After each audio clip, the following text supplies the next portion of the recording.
शिरोळ तालुक्यातील नांदणी मठातील महादेवी उर्फ माधुरी हत्तीणीला 28 जुलै रोजी वनताराकडे सोपवण्यात आलं. महादेवीला वनताराच्या अधिकाऱ्यांकडे सुपूर्द करताना नांदणी ग्रामस्थ भावूक झाले होते. हत्तीणीला वनताराला पाठवल्यानंतर कोल्हापूर जिल्ह्यातील नागरिकांनी संताप व्यक्त केला होता.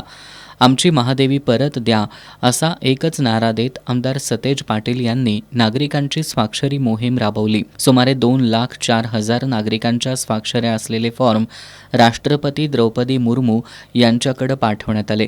महादेवी हत्तीण परत यावी यासाठी स्वाभिमानी शेतकरी संघटनेचे नेते माजी खासदार राजू शेट्टी सुरुवातीपासूनच आक्रमक होते.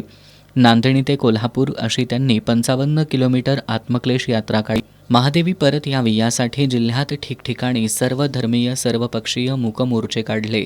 या जनरेट्याची शासनालाही दखल घ्यावी लागली. महादेवी हत्तीणीबाबत मुख्यमंत्र्यांनी बैठक बोलावली होती.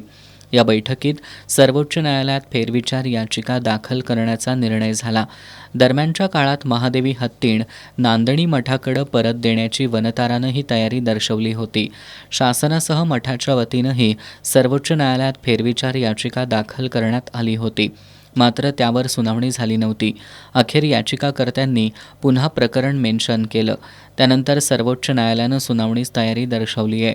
या प्रकरणावर उद्या शुक्रवारी सर्वोच्च न्यायालयात न्यायमूर्ती पार्डीवाला यांच्या पीठासमोर सुनावणी होणार असून या सुनावणीत न्यायालय कोणते निर्देश देणार याकडे सर्वांचं लक्ष लागून आहे.